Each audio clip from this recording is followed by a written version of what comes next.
ਵਾਹਿਗੁਰੂ ਜੀ ਕਾ ਖਾਲਸਾ ਵਾਹਿਗੁਰੂ ਜੀ ਕੀ ਫਤਿਹ। ਅਮਰੀਕਾ ਦੇ ਵਿੱਚ ਸਪੈਕਟਰਮ ਤੇ ਆਰਸੀਐਨ ਕੇਬਲ ਨੈਟਵਰਕਸ ਰਾਹੀਂ, ਕੈਨੇਡਾ ਦੇ ਵਿੱਚ ਬੈਲ ਕੇਬਲ ਨੈਟਵਰਕ ਰਾਹੀਂ ਤੇ ਵਰਲਡ ਵਾਈਡ ਗਲੋਬਲ ਸੀਪੀਐਨ, roku, ਜਾਦੂ ਟੀਵੀ, ਸ਼ਾਵਾ ਟੀਵੀ, TV 84 ਦੀ ਆਨਲਾਈਨ ਸਟ੍ਰੀਮਿੰਗ ਜਾਂ ਫਿਰ ਫੇਸਬੁੱਕ ਰਾਹੀਂ ਸਾਡੇ ਨਾਲ ਜੁੜੇ ਹੋਏ ਸਾਰੇ ਦਰਸ਼ਕਾਂ ਦਾ ਮੈਂ ਅਮਰਵੀਰ ਸਿੰਘ ਅੱਜ ਦੇ ਪ੍ਰੋਗਰਾਮ ਵਿੱਚ ਤਹਿ ਦਿਲੋਂ ਸਵਾਗਤ ਕਰਦਾ।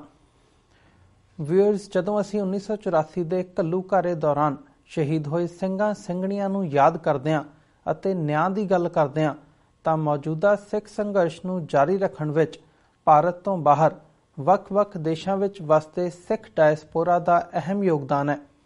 ਕੈਨੇਡਾ ਦੇ ਓਨਟਾਰੀਓ ਸੂਬੇ ਦੀ ਅਸੈਂਬਲੀ ਵੱਲੋਂ 1984 ਦੇ ਕਤਲੇਆਮ ਨੂੰ ਨਸਲਕੁਸ਼ੀ ਵਜੋਂ ਮਾਨਤਾ ਦਿੱਤੀ ਗਈ ਹੈ।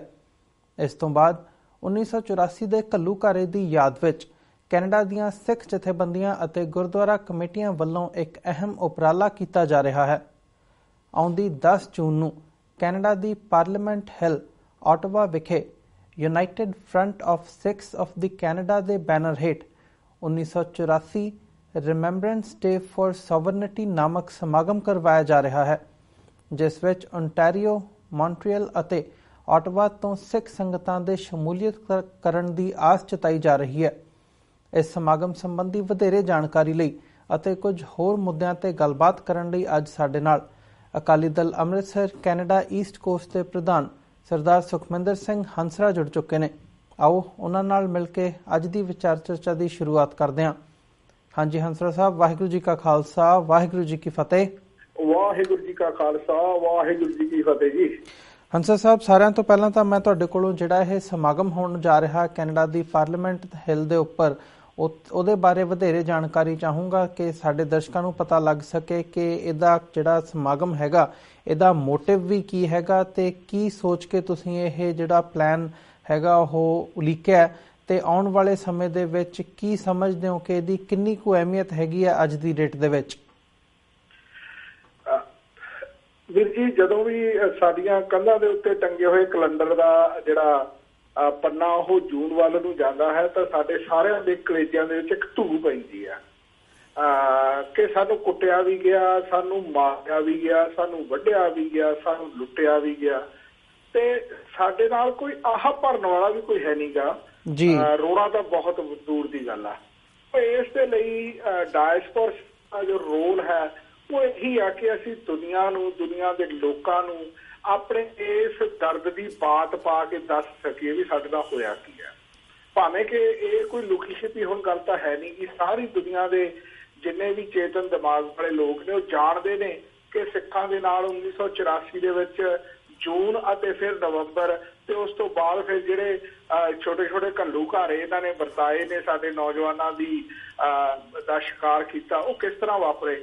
ਪਰ ਫਿਰ ਵੀ ਜਿਸ ਤਰ੍ਹਾਂ ਕਹਿੰਦੇ ਹੁੰਦੇ ਵੀ ਇੱਕ ਮੰਚ ਤੇ ਆ ਕੇ ਕੋਈ ਇਸ ਨੂੰ ਪ੍ਰਵਾਨ ਕਰਨ ਜਾਂ ਇਸ ਦੇ ਬਾਰੇ ਗੱਲ ਕਰਨ ਨੂੰ ਕੋਈ ਜ਼ਿਆਦਾ ਤਿਆਰ ਨਹੀਂ ਹੈ। ਹੁਣ ਓਨਟਾਰੀਓ ਦੀ ਅਸੈਂਬਲੀ ਨੇ ਇੱਕ ਹੀਆ ਕੀਤਾ ਹੈ, ਇੱਕ ਸਾਇਲੈਂਸ ਬ੍ਰੇਕ ਕੀਤੀ ਹੈ, ਇੱਕ ਚੁੱਪ ਤੋੜੀ ਹੈ ਆਪਣੀ, ਕਿ ਉਹਨਾਂ ਨੇ ਇਸ ਹਕੀਕਤ ਨੂੰ ਪ੍ਰਵਾਨ ਕੀਤਾ ਹੈ ਕਿ yes that was a genocide. So ਇਹ ਸਾਰੇ ਕਾਸੇ ਨੂੰ ਮੱਦੇਨਜ਼ਰ ਰੱਖਦਿਆਂ ਅਸੀਂ ਵੇਖ ਰਹੇ ਹਾਂ ਕਿ ਵੱਡੇ ਵੱਡੇ ਸ਼ਹਿਰਾਂ ਦੇ ਵਿੱਚ ਸਾਡੇ ਗੁਰਦੁਆਰਾ ਸਾਹਿਬਾਨ ਇਕੱਠੇ ਹੋ ਕੇ, ਸੰਸਥਾਵਾਂ ਇਕੱਠੀਆਂ ਹੋ ਕੇ ਵਿਸਾਖੀ ਦੇ ਦੌਰਾਨ ਨਗਰ ਕੀਰਤਨ ਕਰਦੀਆਂ ਨੇ, ਕਲੈਕਟਿਵਲੀ ਕਰਦੀਆਂ ਨੇ, ਸਾਂਝੇ ਤੌਰ ਤੇ ਕਰਦੀਆਂ ਨੇ। ਪਰ 1984 ਦਾ ਇਹ ਜੋ ਦੁਖਾਂਤ ਹੈ, ਪਿਛਲੇ 33 ਸਾਲ ਤੋਂ ਇਹ ਗੁਰਦੁਆਰਿਆਂ ਦੇ ਵਿੱਚ ਵੀ ਇਹਨੂੰ ਕਮੈਮੋਰੇਟ ਕੀਤਾ ਜਾਂਦਾ, ਸੰਸਥਾਵਾਂ ਵੀ ਆਪੋ ਆਪਣੇ ਢੰਗ ਦੇ ਨਾਲ ਕਮੈਮੋਰੇਟ ਕਰਦੀਆਂ ਨੇ। ਪਰ ਕਿਤੇ ਵੀ ਕੋਈ ਕਲੈਕਟਿਵ ਫਾਰਮ ਦੇ ਵਿੱਚ ਇਕੱਠੇ ਹੋ ਕੇ ਜਥੇਬੰਦਕ ਤੌਰ ਤੇ ਜਿੱਥੋਂ ਕੌਮ ਦਾ ਜਿਹੜਾ ਸੈਂਟਰਲ ਮੈਸੇਜ ਹੈ ਉਹ ਦੁਨੀਆ ਨੂੰ ਦਿੱਤਾ ਜਾ ਸਕੇ, ਇਹੋ ਜਿਹਾ ਕੋਈ ਉਪਰਾਲਾ ਮਿਸਿੰਗ ਸੀਗਾ। ਇਹ ਕੁਝ ਸਾਡੇ ਵੀਰ ਜਿਹੜੇ ਆ ਸਾਡੇ ਸਹਿਯੋਗੀ ਦੇ ਸਾਰੇ, ਉਹਨਾਂ ਦੇ ਦਿਮਾਗ ਦੇ ਵਿੱਚ ਕਿਤੇ ਨਾ ਕਿਤੇ ਗੱਲ ਖੜਕ ਰਹੀ ਸੀ ਕਿ ਸਾਨੂੰ ਇਹੋ ਜਿਹਾ ਕੋਈ ਉਪਰਾਲਾ ਕਰਨਾ ਚਾਹੀਦਾ ਸੀ। ਹੋਰ ਬਹੁਤ ਸਾਰੇ ਸਮਾਗਮ ਉਲੀਕਦੇ ਆ ਸਾਲ ਦੇ ਦੌਰਾਨ ਤੇ ਬਹੁਤ ਸਾਰੇ ਕੋਸ਼ਿਸ਼ਾਂ ਕਰਦੇ ਆ। ਸੋ ਇਹਦੇ ਵਿੱਚੋਂ ਵੀ ਫਿਰ ਇਹ ਸੋਚ ਨਿਕਲੀ ਕਿ ਅਸੀਂ ਸਾਂਝੇ ਤੌਰ ਤੇ ਇੱਕ ਕਮੈਮੋਰੇਸ਼ਨ, ਇੱਕ ਯਾਦਗਾਰੀ ਦਿਵਸ ਦੇ ਤੌਰ ਦੇ ਉੱਤੇ ਇੱਕ ਇਸ ਦੀ ਸ਼ੁਰੂਆਤ ਕਰੀਏ। ਫਿਰ ਉਹਦਾ ਵੈਨਿਊ ਦੀ ਗੱਲ ਹੋਈ ਕਿ ਵੈਨਿਊ ਕਿੱਥੇ ਹੋਣਾ ਚਾਹੀਦਾ।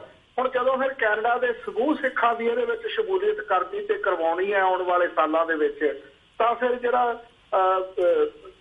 ਜਿਹੜਾ ਇਫੈਕਟਿਵ ਥਾਂ ਹੋ ਸਕਦਾ ਜਾਂ ਜਿਹੜਾ ਪ੍ਰਵਾਨਿਤ ਥਾਂ ਹੋ ਸਕਦਾ, ਉਹ ਤਾਂ ਫਿਰ ਕੈਨੇਡਾ ਦੀ ਜਿਹੜਾ ਵਿਹੜਾ ਹੈ ਪਾਰਲੀਮੈਂਟ ਦਾ, ਉੱਥੇ ਹੀ ਕੀਤਾ ਜਾ ਸਕਦਾ ਸੀਗਾ।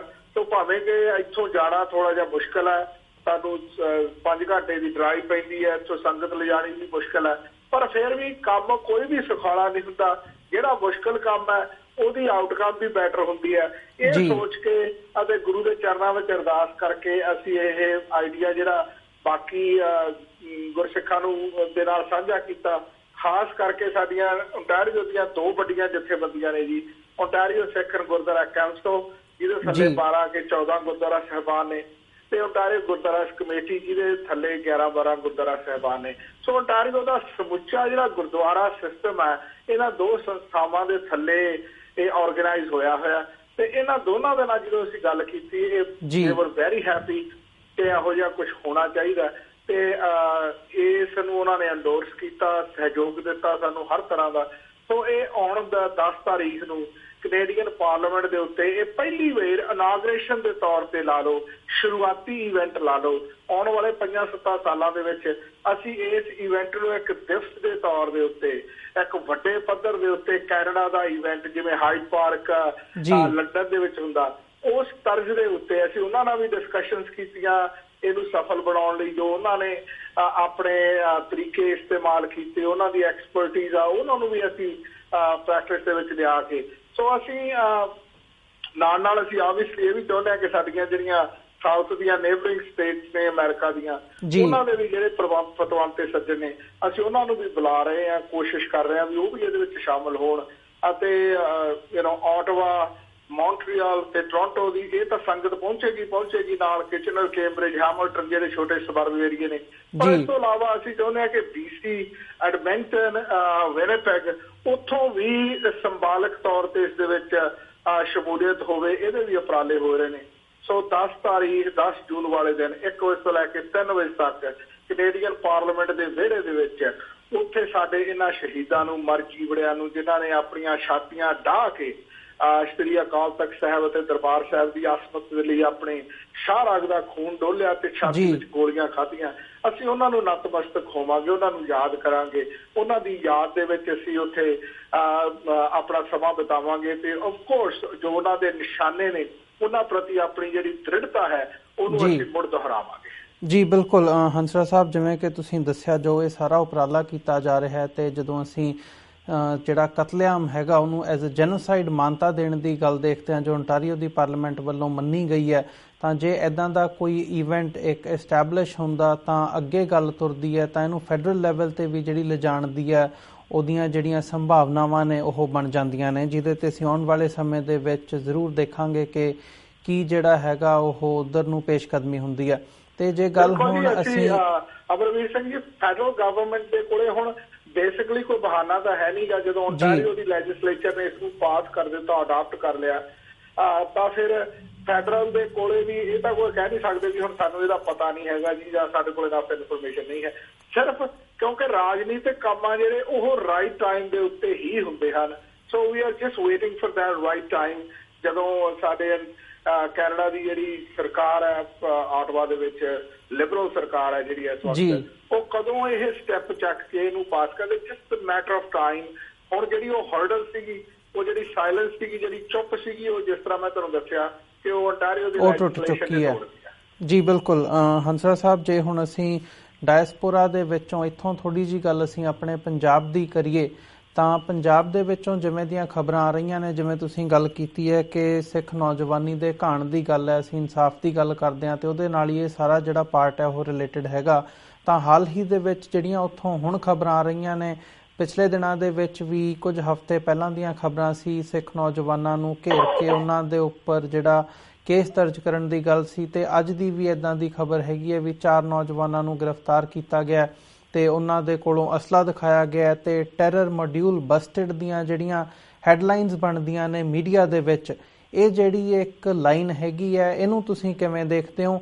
ਇਹ ਕੋਈ ਰੀਅਲੀ ਜਿਹੜੇ ਨੌਜਵਾਨ ਨੇ ਉਹ ਕਿਸੇ ਤੋਂ ਪ੍ਰਭਾਵਿਤ ਹੋ ਕੇ ਜਾਂ ਉਧਰ ਨੂੰ ਹਥਿਆਰਾਂ ਵੱਲ ਨੂੰ ਪੇਸ਼ਕਦਮੀ ਕਰਦੇ ਨੇ, ਜਾਂ ਜਸਟ ਇਹ ਇੱਕ ਸਰਕਾਰ ਦਾ ਜਾਂ ਸਟੇਟ ਦਾ ਇੱਕ ਪ੍ਰੋਪੇਗੈਂਡਾ ਹੈਗਾ ਬਦਨਾਮ ਕਰਨ ਦਾ, ਜੋ ਸਿੱਖਾਂ ਦੀ ਬਾਹਰ ਖਾਸ ਤੌਰ ਤੇ ਡਾਇਸਪੋਰਾ ਦੇ ਵਿੱਚ ਲਹਿਰ ਚੱਲ ਰਹੀ ਹੈ, ਜਾਂ ਜਿਹੜੀਆਂ ਇਹ ਪੇਸ਼ਕਦਮੀਆਂ ਕੀਤੀਆਂ ਜਾ ਰਹੀਆਂ ਨੇ ਜਾਂ ਜਿਹੜੀਆਂ ਇਹ ਉਪਲਬਧੀਆਂ ਹੈਗੀਆਂ ਨੇ ਉਹਨਾਂ ਦੇ ਪ੍ਰਤੀ?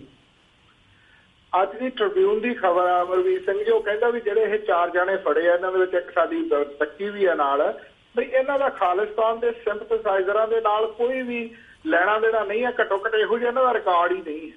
ਸੋ ਇੱਥੋਂ ਇਹ ਸਿੱਧ ਹੁੰਦਾ ਹੈ ਕਿ ਕੋਈ ਨਾ ਕੋਈ ਤਾਕਤ ਹੈ ਜਿਹੜੀ ਉਹ ਪਿੱਛੇ ਜੋ ਕੈਪਟਨ ਅਮਰਿੰਦਰ ਸਿੰਘ ਨੇ ਝੱਖ ਮਾਰਿਆ ਸੀਗਾ ਉਹਨੂੰ ਲੈਜਿਟਮਾਈਜ਼ ਕਰਨ ਦੀ ਖਾਤਰ ਇਹ ਹੱਥ ਕੱਟੇ ਵਰਤੇ ਜਾ ਰਹੇ ਨੇ। ਮੈਨੂੰ ਇਹ ਲੱਗਦਾ ਕਿ ਕੈਪਟਨ ਅਮਰਿੰਦਰ ਸਿੰਘ ਆਪਣੀ ਜ਼ਿੰਦਗੀ ਦੇ ਅਖੀਰਲੇ ਪਾਲਾ ਜਿਹੜੇ ਉਹ ਗੱਦਾਰੀ ਦੇ ਵੱਡੇ ਵੱਡੇ ਪਰਚੇ ਕਟਵਾ ਰਿਹਾ ਆਪਣੀ ਜ਼ਿੰਦਗੀ ਦੇ ਵਿੱਚ, ਕਿਉਂਕਿ ਜਿਸ ਕਦਰ ਉਸਨੇ ਆਪਣੀ ਮੁੱਖ ਮੰਤਰੀ ਬਣਨ ਤੋਂ ਬਾਅਦ ਜਿਹੜੀ ਉਹਨੇ ਲੈਂਗੁਏਜ ਇਸਤੇਮਾਲ ਕਰ ਰਿਹਾ, ਜਿਹੜਾ ਉਹ ਕੋਸ਼ਿਸ਼ ਕਰ ਰਿਹਾ ਆਪਣੇ ਆਪ ਨੂੰ ਸੱਚਾ ਭਾਰਤੀ ਅਤੇ ਸੱਚਾ ਭਾਰਤ ਦਾ ਸਪੂਤ ਹੋਣ ਦਾ, ਇਹ ਉਹ ਹੈ ਨਹੀਂ ਗਾ। ਕਿਉਂਕਿ ਇਹੋ ਜਿਹੇ ਨਲਾਇਕ ਬੰਦੇ ਨਾ ਭਾਰਤ ਨੂੰ ਚਾਹੀਦੇ ਆ, ਨਾ ਸਿੱਖਾਂ ਨੂੰ ਚਾਹੀਦੇ ਆ। ਇਹ ਉਸ ਦੀ ਹੋਈ ਸੋਚ ਦੇ ਵਿੱਚੋਂ ਨਿਕਲੀ ਹੋਈ ਗੱਲ ਹੈ, ਕਿਉਂਕਿ ਹੁਣ ਉਹ ਲੱਗ ਰਿਹਾ ਕਿ ਬਿਲਕੁਲ ਨਾਗਪੁਰੀਆਂ ਦੇ ਜਿਹੜੇ ਉਹਨਾਂ ਦੇ ਇਸ਼ਾਰੇ ਆ ਉਹਨਾਂ ਦੇ ਉੱਤੇ ਨੱਚ ਕੇ ਇਹ ਖਾਲਸਾ ਪੰਥ ਨੂੰ ਬਦਨਾਮ ਕਰਨ ਲਈ ਤੇ ਆਪਣੇ ਆਪ ਨੂੰ ਇੱਕ ਚੰਗਾ ਭਾਰਤੀ ਹੋਣ ਦਾ ਸਟੇਟਸ ਹਾਸਲ ਕਰਨ ਦੇ ਲਈ ਕਰ ਰਿਹਾ। ਇਹ ਮੈਂ ਸਮਝਦਾ ਕਿ ਇਹ ਗੱਲ ਬਾਹਲਾ ਚਿਰ ਚੱਲਣੀ ਨਹੀਂ ਹੈਗੀ। ਇਹਦੇ ਵਿੱਚ ਠੀਕ ਆ ਸਾਡੇ ਨੌਜਵਾਨ ਫੜੇ ਨੇ, ਉਹਨਾਂ ਦਾ ਨੁਕਸਾਨ ਹੋਏਗਾ, ਇਹ ਤਾਂ ਚਲੋ ਗੁਰੂ ਦੇ ਭਾਣੇ ਵਿੱਚ ਹੈ, ਪਰ ਇਹਨਾਂ ਦੇ ਮਨਸੂਬੇ ਜਿਹੜੇ ਉਹ ਬਿਲਕੁਲ ਉੱਕਾ ਹੀ ਇਹਦੇ ਵਿੱਚ ਸਫਲ ਹੋਣ ਵਾਲੇ ਨਹੀਂ ਹਨ, ਕਿਉਂਕਿ ਝੂਠੇ ਕੇਸ ਪਾ ਕੇ, ਝੂਠੇ ਪ੍ਰਾਪੇਗੈਂਡੇ ਕਰਕੇ, ਝੂਠੀਆਂ ਖਬਰਾਂ ਲਾ ਕੇ ਤੁਸੀਂ ਵਕਤੀ ਤੌਰ ਦੇ ਉੱਤੇ ਤਾਂ ਕੋਈ ਖਾਸ ਪਿਕਚਰ ਜੀ ਪੇਂਟ ਕਰ ਸਕਦੇ ਹੋ, ਪਰ ਇਹ ਗੱਲਾਂ ਸਦੀਵੀ ਨਹੀਂ ਹੈ। ਇਹ ਸਾਨੂੰ ਪਤਾ ਹੈ ਕਿ ਖਾੜਕੂ ਮੂਵਮੈਂਟ ਆ ਜਿਹੜੀ ਉਹ ਸਾਡਾ ਇੱਕ ਬਹੁਤ ਸੁਨਹਿਰੀ ਇਤਿਹਾਸ ਹੈ। ਹੁਣ ਤਾਂ ਸਾਡੀ ਪੋਲੀਟੀਕਲ ਮੂਵਮੈਂਟ ਆ ਜਿਹੜੀ ਉਹੀ ਇਹਨਾਂ ਨੂੰ ਸੁਰਤ ਨਹੀਂ ਲੈਣ ਦਿੰਦੀ। ਸਾਨੂੰ ਹੁਣ ਖਾੜਕੂ ਮੂਵਮੈਂਟ ਦੀ ਲੋੜ ਕੀ ਹੈ? ਕਿਹੜਾ ਬੰਦਾ ਇਹ ਸੋਚੇਗਾ ਕਿ ਹੁਣ ਜਦੋਂ ਅਸੀਂ ਪੋਲੀਟੀਕਲ ਤੌਰ ਦੇ ਉੱਤੇ ਦੁਨੀਆ ਦੇ ਕੋਨੇ ਵਿੱਚ ਆਪਣੇ ਇੰਨੇ ਕੁ ਪੈਰ ਪਸਾਰ ਲਏ ਨੇ ਕਿ ਇਹਨਾਂ ਨੂੰ ਕੰਬਣੀਆਂ ਛਿੜੀਆਂ ਹੋਈਆਂ ਨੇ। ਇਹਨਾਂ ਦਾ ਆਹ CRPF ਵਾਲਾ ਬੰਦਾ ਕੋਈ ਬਿਨਾਂ ਲੈਣਾ ਦੇਣਾ ਤੇਜਿੰਦਰ ਸਿੰਘ ਢਿੱਲੋਂ ਬਿਨਾਂ ਮਤਲਬ ਤੋਂ ਜਦੋਂ ਕੈਨੇਡਾ ਆਇਆ ਤੇ ਵਿਚਾਲੇ ਛੱਡ ਕੇ ਭੱਜ ਗਿਆ ਇੱਕ ਦਿਨ ਪਹਿਲਾਂ। He doesn't have a guts S level ਦਾ ਆਫੀਸਰ ਹੋਵੇ, ਸਾਰੀ ਜ਼ਿੰਦਗੀ ਉਹਨੇ ਵਰਦੀ ਪਾ ਕੇ ਆਪਣੇ ਆਪ ਨੂੰ ਇਸ ਤਰ੍ਹਾਂ ਕੰਡਕਟ ਕੀਤਾ ਹੋਵੇ ਕਿ ਮੈਂ ਅਸੂਲ ਵਾਲਾ ਤੇ ਮੈਂ ਅਸੂਲ ਸਿਖਾਉਣਾ। ਤੇ ਹੁਣ ਜਦੋਂ ਵਕਤ ਆਇਆ ਕਾਨੂੰਨ ਤੋਂ ਡਰਦਾ ਹੋਇਆ ਉਹ ਜਿਸ ਤਰ੍ਹਾਂ ਬੱਕਰੀ ਬਣ ਕੇ ਭੱਜਿਆ, ਇੱਥੋਂ ਪਤਾ ਲੱਗਦਾ ਕਿ ਇਹ ਲੋਕ ਕਾਵੜ ਨੇ, ਇਹ ਲੋਕ ਖੋਖਲੇ ਨੇ, ਇਹ ਦਲੀਲ ਰਹਿਤ ਲੋਕ ਨੇ। ਇਹਨਾਂ ਦਾ ਪਾਲਾ ਮਾਰ ਰਿਹਾ। ਸੋ ਇਸ ਕਰਕੇ ਜੋ ਪੰਜਾਬ ਦੇ ਵਿੱਚ ਨੌਜਵਾਨਾਂ ਦੀ ਫੜੋਫੜੀ ਕਰ ਰਿਹਾ, ਸਿਰਫ ਵਕਤੀ ਤੌਰ ਦੇ ਉੱਤੇ ਆਪਣੇ ਝੂਠ ਨੂੰ ਸੱਚ ਬਣਾਉਣ ਦੀ ਕਰਕੇ ਆ, ਪਰ ਹੋ ਨਹੀਂ ਸਕਦਾ।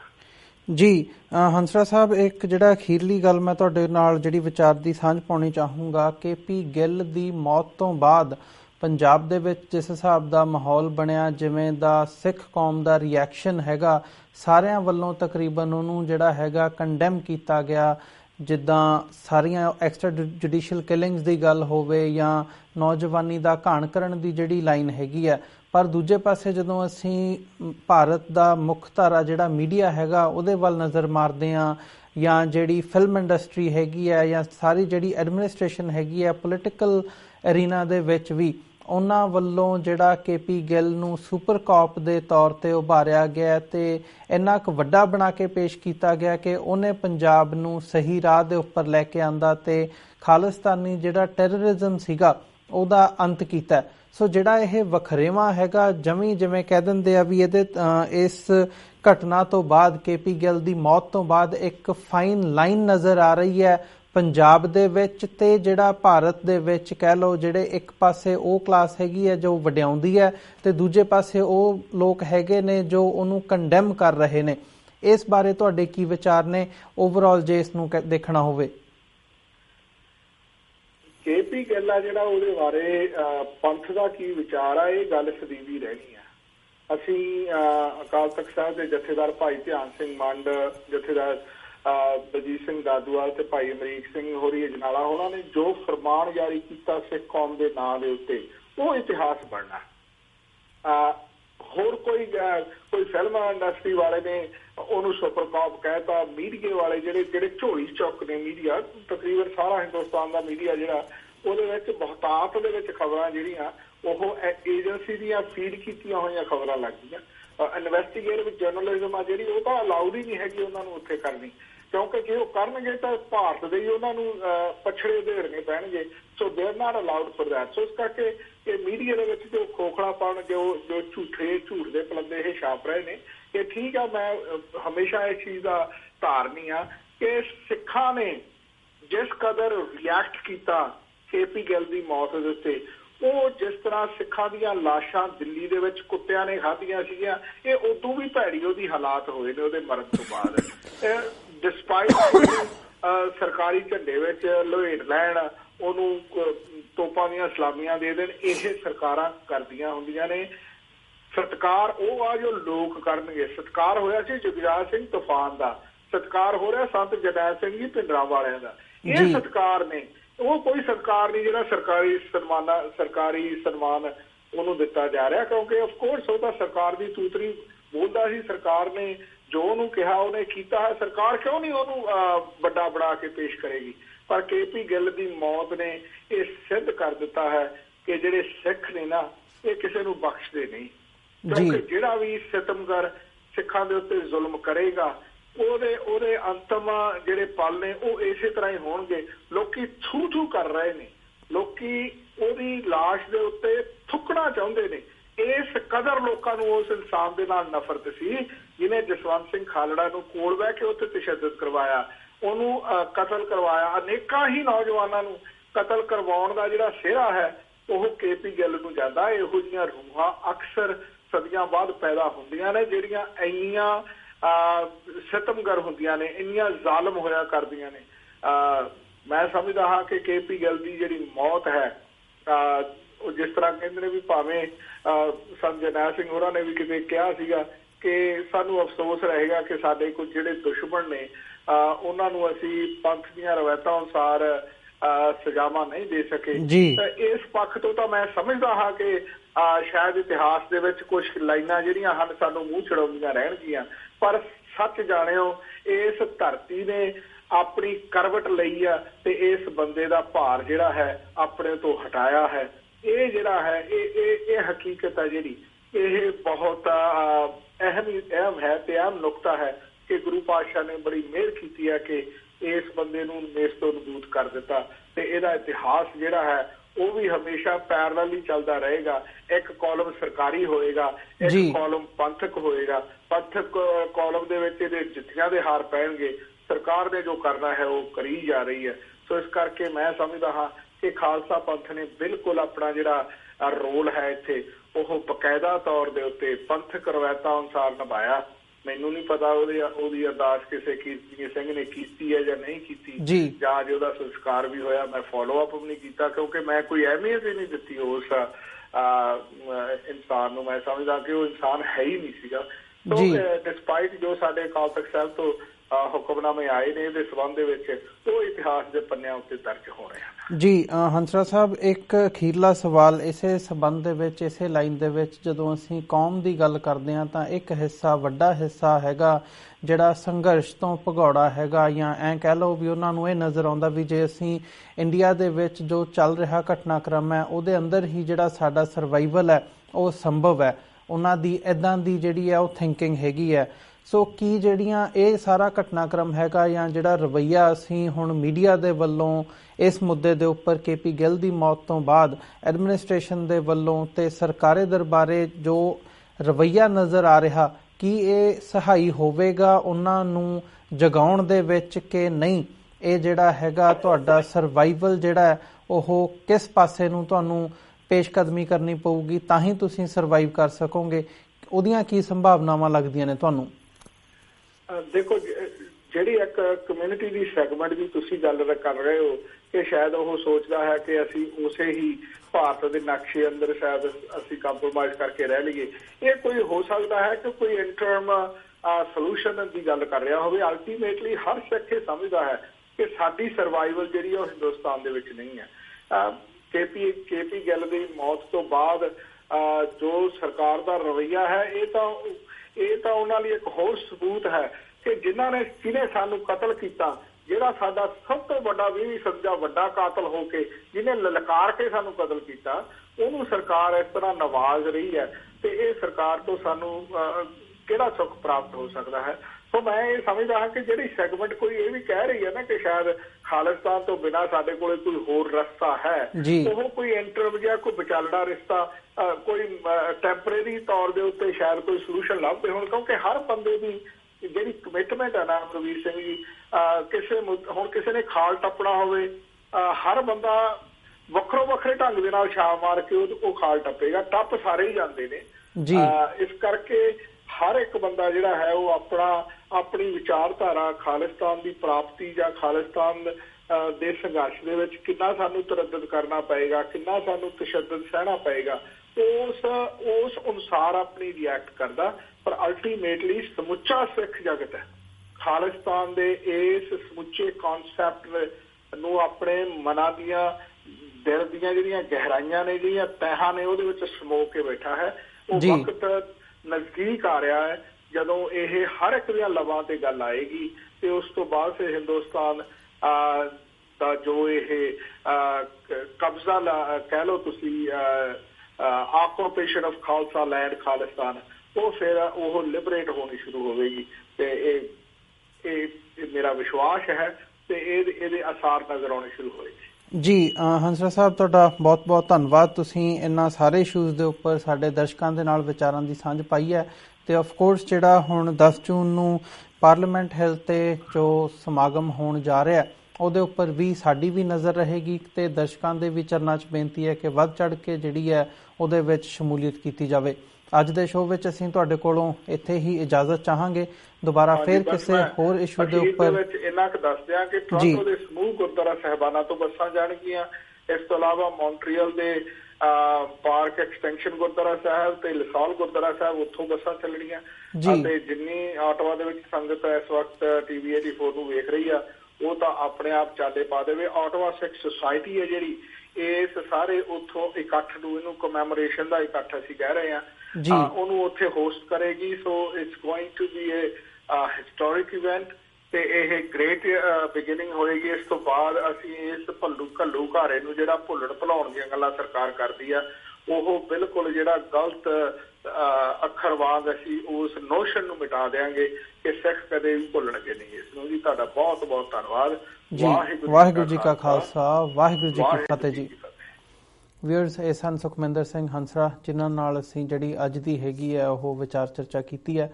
ਤੇ ਜਾਂਦੇ ਜਾਂਦੇ ਮੈਂ ਤੁਹਾਡੇ ਚਰਨਾਂ ਦੇ ਵਿੱਚ ਵੀ ਬੇਨਤੀ ਕਰਦਾ ਕਿ ਸਾਨੂੰ TV 84 ਨੂੰ ਅੱਗੇ ਵਧਾਉਣ ਲਈ, ਚੱਲਦਾ ਰੱਖਣ ਦੇ ਲਈ ਤੁਹਾਡੀ ਸਹਾਇਤਾ ਦੀ ਲੋੜ ਹੈਗੀ ਹੈ। TV 84 ਨੂੰ ਡੋਨੇਟ ਕਰਨ ਦੇ ਲਈ ਤੁਸੀਂ ਸਾਡੀ ਵੈਬਸਾਈਟ www.tv84.tv ਤੇ ਜਾ ਕੇ ਡੋਨੇਟ ਕਰ ਸਕਦੇ ਹੋ ਤੇ ਮੰਥਲੀ ਡੋਨੇਸ਼ਨਸ ਦੇ ਲਈ ਪਲੈਜ ਕਰ ਸਕਦੇ ਹੋ। ਇੱਕ ਵਾਰ ਮੈਂ ਵੈਬਸਾਈਟ ਦੁਬਾਰਾ ਰਿਪੀਟ ਕਰਦਿਆਂ www.tv84.tv। ਇਸੇ ਦੇ ਨਾਲ ਅਸੀਂ ਅੱਜ ਦੇ ਸ਼ੋਅ ਵਿੱਚ ਇੱਥੇ ਹੀ ਇਜਾਜ਼ਤ ਚਾਹਾਂਗੇ ਤੁਹਾਡੇ ਕੋਲੋਂ। ਕੱਲ੍ਹ ਨੂੰ ਤੁਹਾਡੇ ਨਾਲ ਫਿਰ ਮੁਲਾਕਾਤ ਹੋਵੇਗੀ। ਜੀ ਇਜਾਜ਼ਤ ਦਿਓ। ਵਾਹਿਗੁਰੂ ਜੀ ਕਾ ਖਾਲਸਾ, ਵਾਹਿਗੁਰੂ ਜੀ ਕੀ ਫਤਿਹ।